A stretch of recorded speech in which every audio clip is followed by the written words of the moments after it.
ایک ادارہ ہے ڈاکٹر صاحب، آپ اس کو جانتے، اس کا نام ہے MPDD، management professional development department. شاید ممکن ہے آپ میں سے کوئی وہاں پڑھنے بھی گیا ہو، یا یہ نیپا کی بیک سائڈ. میں اس ادارے میں 2008 سے پڑھا رہا ہوں. ایک دن ایسا ہوا سر کہ میں اس ادارے میں پڑھانے جانے لگا تو وہ اسٹینوگرافرس کی کلاس تھی. تو جب میں جانے لگا تو ایک بوڑھا بابا مجھے مل گیا. وہ بوڑھا بابا جو تھا اس نے مجھ سے پوچھا کہ آج آپ کہاں جا رہے ہیں؟ تو میں نے اسے بتایا میں پڑھاتا ہوں کیونکہ. تو MPDD میں آج میری کلاس اسٹینوگرافرس کی ہے. اس نے کہا السلام علیکم، میرے سے ہاتھ ملاؤ. میں نے ہاتھ ملایا. اس نے کہا تمہیں پتہ ہے میں ریٹائر اسٹینوگرافر ہوں. میں نے کہا جی زبردست. کہتے ہیں یار اگر ممکن ہو تو تم نے ان اسٹینوگرافرس کو 3 سبق سکھانے ہیں. میں نے کہا جی آپ حکم کریں. میرے لیے ان کا انداز بڑا معتبر تھا، اور میرا جو گمان تھا اسٹینوگرافر کے بارے میں وہ اتنا وہ امپریسو تھا کہ میں نے کہا جی مجھے بتائیں، آج میں جا کے ان کو سمجھاؤں گا. اور یہ سچا واقعہ ہے، بالکل سچا واقعہ ہے. میں نے اس کلاس میں وہ تینوں لیسنز وہاں پڑھائے. آج دوبارہ یہاں ریپیٹ کر رہا ہوں، لکیلی ریکارڈ ہو رہے ہیں. اس اسٹینوگرافر نے مجھے بتایا کہ یار میں وابڈا کا ایک کلرک اور ایک اسٹینوگرافر تھا. میری سیلری زیادہ نہیں تھی، سو مجھے اس سیلری کم ہونے کی وجہ سے ایک ایکسٹرا جاب کرنی پڑتی تھی. سو میں پارٹ ٹائم جاب کرتا تھا، اور ایک دفتر کو شام 6 بجے جوائن کرتا تھا. اکثر رات 11-12 بج جاتے تھے، اور مجھے بڑی محنت کرنی پڑتی تھی. کہتے جی پہلی چیز جو وہ میری محنت تھی، جس پہ کبھی کبھی مجھے بھی خیال آتا تھا کہ میں کوئی انڈر ٹیبل چلا جاؤں یا میں کوئی اور رستہ لے لوں، میں کمیٹڈ تھا کہ میں نے نہیں ایسا کرنا. سو محنت کر لوں گا زیادہ، لیکن میں نے کوئی اور رستہ لینا نہیں ہے. میں نے کہا جی آپ کو کیسے یقین تھا اس اسٹینوگرافر سے؟ اس نے کہا پتہ نہیں، مجھے یقین تھا. مجھے ایک یقین تھا کہ جو میں رستہ اپنا رہا ہوں یہ ٹھیک ہے. وہ کیا ہے کہ میں 1 نہیں 2 نوکریاں کروں گا، محنت زیادہ کر لوں گا، لیکن کماؤں گا اور کھاؤں گا حلال. کوئی میں بینیفٹ نہیں لوں گا، کوئی تحفہ نہیں لوں گا، کوئی آسانی نہیں لوں گا. تو یہ میرا بلیف تھا.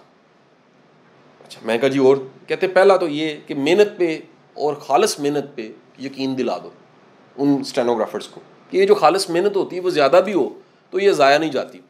میں نے کہا جی دوسرا انہوں نے کہا یار میں نے بڑا سیکریفائس کیا. میں خود سلیپر پہنتا رہا ہوں، بچوں کو اچھے جوتے پہ جاتا رہا ہوں. خود میں سال کا 1 سوٹ بنا لیتا تھا، بچوں کو 2 بنوا لیتا تھا. میں کہتے ہیں جی میں نے کئی دفعہ سوچا کہ جو دوسری میری نوکری ہے وہ میری والدہ کے لیے تھی. میرے بچوں کو یا میرا گھر تو شاید چل سکتا تھا ایک نوکری سے، لیکن کیونکہ میرے بزرگوں کا میرے پہ ایک احسان تھا تو میں سیکنڈ جاب اپنی والدہ کے لیے کرتا تھا کہ یار ان کا گھر بھی آسانی میں رہے. اور میں ہمیشہ ان کو فائنینشلی سپورٹ کرتا رہا ان کی زندگی میں. میں نے کہا جی ٹھیک، آپ کو اس سے کبھی پشیمانی تنگی نہیں؟ کہتے نہیں یار ایک عجیب بات تھی کہ کیونکہ میں پودے لگا رہا تھا، اپنے بچوں پہ لگا رہا تھا، ان کی ایجوکیشن پہ لگا رہا تھا، تو مجھے لگتا تھا کہ جو میری زندگی ہے اس سے کئی گنا بہتر شاید ان کی زندگی ہوگی. خواب تھا میرا. میں نے کہا ٹھیک ہو گیا جی. یہ دوسرا سبق تھا ان کا کہ ہمیں جو ہم سیکریفائز کر رہے ہیں، محنت کر رہے ہیں، اس میں ایک یقین رکھنا چاہیے کہ کسی نہ کسی طرح وہ اگلی نسل ہم سے شاید بہتر ہو جائے گی. تیسرا سبق انہوں نے دیا کہ میرا بلا کیا اللہ پہ توکل تھا. میں کبھی کسی کا موازنہ نہیں کرتا تھا، کبھی کسی کی اچھی موٹر سائیکل یا گاڑی سے امپریس نہیں ہوتا تھا، میں کبھی کسی کے پیسے سے متاثر نہیں ہوتا تھا. میں کہتا تھا جو میرا نصیب ہے میں اس سے زیادہ کیوں سوچوں. ٹھیک ہے جی. تو میں نے انہیں کہا جی پھر آپ بتائیں آپ کو ان تینوں چیزوں کا کیا صلہ ملا. میں نے ان کو لیکچر دینا آخر. تو انہوں نے کہا یار میرا جو ہے ایک بچہ میرا جو ہے وہ PhD ہے، وہ ایک ساتھ بزنس کر رہا ہے، خوشحال ہے بڑا. ایک میری جو بیٹی ہے اس کا فارم D میں گولڈ میڈل ہے، وہ ایک اچھی جگہ بیائی گئی ہے، وہ سیٹل ہے. ایک میری بیٹی گیرزن میں پڑھاتی ہے. ایک میرا بیٹا کنٹری ایک ٹیکنیکل ہیڈ ہے ایک گروپ کا، وہ کسی دوسرے ملک میں ہے. اور ایک میرا بیٹا جو بڑا ہے وہ پاکستان کا معروف موٹیویشنل اسپیکر ہے جو اس وقت آپ کے سامنے بیٹھا ہوا ہے. تو یہ ساری کہانی میرے ابا جی کی تھی. تو یہ ابا جی کی کہانی یہ سچی بات ہے سر، میں نے ان سے سیکھ کے ادھر جا کے سکھائی. وہ ساری رو پڑی کلاس. میں نے کہا جی میں نے عملی طور پہ دیکھا ہے جو رزق حلال ہے اللہ تعالیٰ آپ کی اپنی زندگی میں آپ کو اتنی کو ٹھنڈ اس سے دیتا ہے کہ آپ کی ساری تھکاوٹ اتر جاتی ہے. ابا جی کو میں سال میں 2 بار ملک سے باہر لے کے جاتا ہوں. وہ کہنا پتر ساری وہ تھکاوٹ لے گئی جڑی میں سائیکل چلا کے وابڈا اس جانا سا. میں ان کو ساتھ ٹریول کرا. لوگ انہیں ملتے ہیں کیونکہ میرا والد ہے تو پیر کے ابا جی کو تو اور زیادہ پیروں کی طرح ملیں گے، تو لوگ ان کی بڑی عزت کرتے ہیں. وہ کہتے ہیں یار جو بڑے بڑے افسر تھے یار وہ تیرے ساتھ کتنے آنر کے ساتھ ملتے ہیں. میں کہتا ہوں یہ اللہ تعالیٰ کا احسان ہے. ایک بات یاد رکھیے گا، آپ کی رزق حلال کی تھوڑی کمائی وہ حرام کی بڑی کمائی سے زیادہ طاقتور ہے. لیکن ایک بات یاد رکھیے گا، وہ جو رزق حلال ہے آپ کا وہ کہیں نہ کہیں ایک اگلی نسل کو ریوارڈ دے رہا ہوتا ہے. اور میں اگلی بات یہ کہوں گا بڑے یقین کے ساتھ دنیا میں ناکام ترین انسان پتہ کون ہے؟ جو خود کامیاب تھا اس کی اولاد ناکام ہے. اس سے بڑی کامیابی کوئی نہیں ہے آپ ناکام ہو لیکن آپ کی اگلی نسل آپ سے زیادہ کامیاب ہو جائے اور ایک تعارف بن جائے. دیکھیں تعارف یہ ہو کہ یار بندہ کیا بندہ ہوگا جس کی اولاد ہے. کتنا بڑا بات ہے. یعنی کہ کیا اس سے بڑی حلال کی گارنٹی ہو سکتی ہے کسی کی کہ اللہ تعالیٰ کسی کی اولاد کو حلال کامیاب کر دے؟ کنفرم اس کی حلال کا رزق تھا. یہ نہیں ہو سکتا. یہ وہ مکافات عمل ہے یا یہ وہ زندگی کا حصہ ہے جس کو شاید ہمیں بیان نہیں کر پاتے. یہ ممبر سے بات ہونی چاہیے کہ پتہ نہیں ایک اربوں خربوں سال بعد قیامت آئے گی اور حساب ہو رہا ہوگا. ایک حساب کا معاملہ زندگی میں شروع ہو جاتا ہے اور وہ یہ ہوتا ہے دنیا کی سب سے اچھی راحت بتا رہا ہوں اولاد سے راحت ہے اور دنیا کی سب سے اذیت اور تکلیف اولاد سے تکلیف ہے. انسان سب کچھ برداشت کر لیتا ہے اولاد سے ملی ہوئی تکلیف کو برداشت نہیں کر سکتا. آپ کبھی ایسا اخبار میں ٹی وی پہ دیکھتے ہوں گے, ہمیں تو کہتے ہوئے بڑی شرم آتی ہے کہ جی فلانے نے اپنے والد کو مرڈر کر دیا. میں ایک کیس میں بیٹھ گیا سر, ایک مسالت مجھے بیٹھنا پڑا. تو اس مسالتی اے ڈی آر میں ایک بچہ اپنی ماں پہ پرچہ کروانا چاہتا تھا. وہ بلک بلک کے رو رہی تھی, 72 سال اس کی عمر تھی. اس نے کہا میں شاہ صاحب میں جھوٹی نہیں ہوں, یہ صرف جائیداد کے لیے کر رہا ہے, یہ صرف اپنے اتنے قبضوں کو مینیج کرنے کے لیے کر رہا ہے. میں نے کہا اس سے بڑا فیلئر کیا ہو سکتا ہے کسی کا کہ وہ اپنی اولاد سے اس کو تکلیف ملا, اپنے ہاتھ سے پالا ہوا, اپنے کندھے پہ سوار کیا ہوا, خود جس کو اسکول چھوڑا ہو, جس کو پالا ہو. دیکھیں اگر آپ کا اپنے وجود کا ایک حصہ آپ کا دشمن بن جائے, یہ تب بنتا ہے جہاں کہیں نہ کہیں رزق میں غلطی ہے.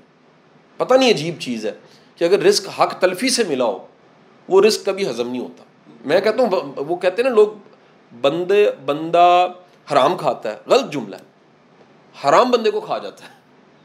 یہ ایک ایسی خوفناک چیز ہے کہ جہاں پر آپ نے کہیں اور آپ اپنے تھوڑے پہ ذرا بھروسہ اور توکل کر کے دیکھیں.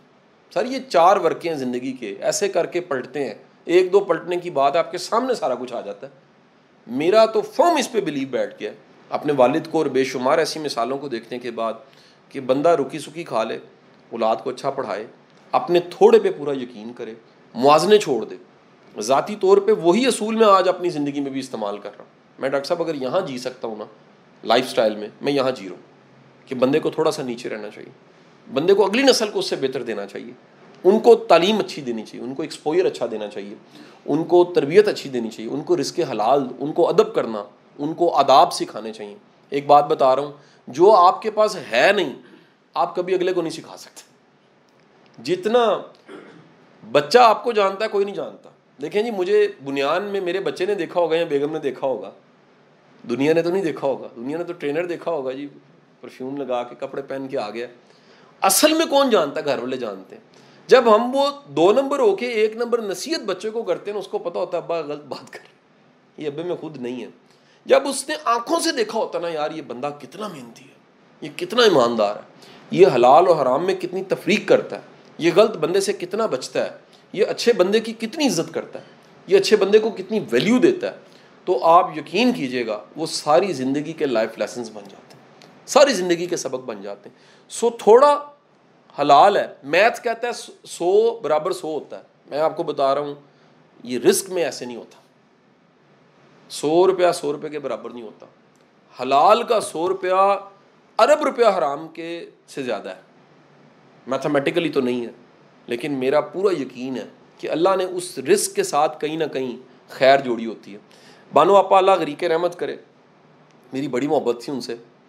ایک دفعہ میں بیٹھا ہوا تو میں نے ازرہ مذاق بانو آپا سے پوچھا کہ بانو آپا یہ جو حرام ہوتا ہے اس سے کھا کے بندہ ٹنڈا کیوں نہیں ہو جاتا, لنگڑا کیوں نہیں ہو جاتا, کانا کیوں نہیں ہو جاتا؟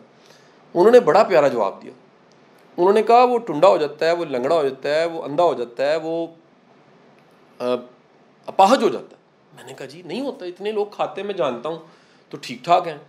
انہوں نے کہا وہ سوچ کا ٹنڈا ہو جاتا ہے, وہ ایمان کا لنگڑا ہو جاتا ہے, وہ بھروسے کا لولا ہو جاتا ہے. جس کا سوچ, نظریہ, ایمان, توکل لولا اور لنگڑا ہو جائے اس کی زندگی میں کیا بچتا ہے؟ تو یہ یاد رکھیے کہ آپ کا تھوڑا اگر اللہ پہ بھروسے کے ساتھ ہے تو بڑا ہے, اور زیادہ جو ایمان ہی چھین جائے اور ہو کسی کام کا نہیں ہے. آپ کمال دیکھیے، کوئی شاید 40,000 روپے میں بڑا خوش ہو، اور ایسے بھی ہوں جو 40 لاکھ کما کے خوش نہ ہو، سیٹسفائی نہ ہو. لیکن نہ خوش ہونے کا بڑا آسان طریقہ ہے، یہ چیمبر میں اوپر جاؤں، میں گاڑیوں کو موازنہ کروں، ساری میرے سے مہنگی لگی ہوئی ہیں، میں تو خوش نہیں جاؤں گا یہاں سے. لیکن میں اپنے سے نیچے دیکھوں کتنے موٹر سائیکل اور کس طرح کی چیزیں لگی ہیں، تو میں اللہ کا شکر ادا کروں گا. اس چیمبر میں کبھی ریڈیو پروگرام کرتا رہا ہوں سر، یہ گارڈ سارے میرے واقف ہیں. ابھی رضوان کہہ رہا تھا یہ کیسے آپ کو پہچان گئے؟ میں کہا پیار نہ بانٹا ہو تو آج دروازہ نہیں کھولیں گے، پیار دیا ہو تو ویلکم کریں گے نا. وہ کیوں ویلکم کریں گے؟ وہ میں کو صاحب تھوڑا ہوں، میں تو مطلب چیمبر کا کچھ نہیں لگتا، لیکن وہ رویہ ان کو یاد ہے کہ یار اس بندے کا ہمارے ساتھ رویہ ٹھیک تھا، عزت سے ملتا تھا.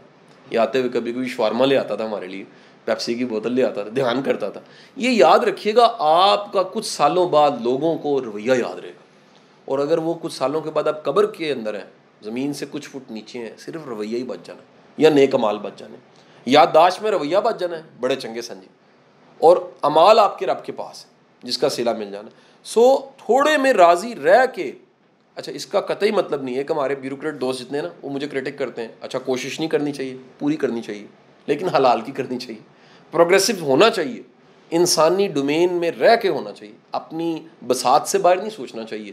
لیکن راضی رہنا، کوشش کے بعد نتیجے کو قبول کرنا، یہ بڑا ضروری ہے. ہم کرتے کہ جو ملتا ہے نا اس پہ راضی نہیں ہوتے، جو پورا زور لگا کے ملا اسے قبول کریں، انجوائے کریں. یقین کریں تھوڑے میں بھی اگر آپ راضی ہیں نا، آپ دنیا کے خوش قسمت ترین انسان ہیں. اور بڑا کچھ ملنے کے بعد بھی آپ راضی نہیں ہیں نا، تو یقین کریں آپ بد قسمت ہیں.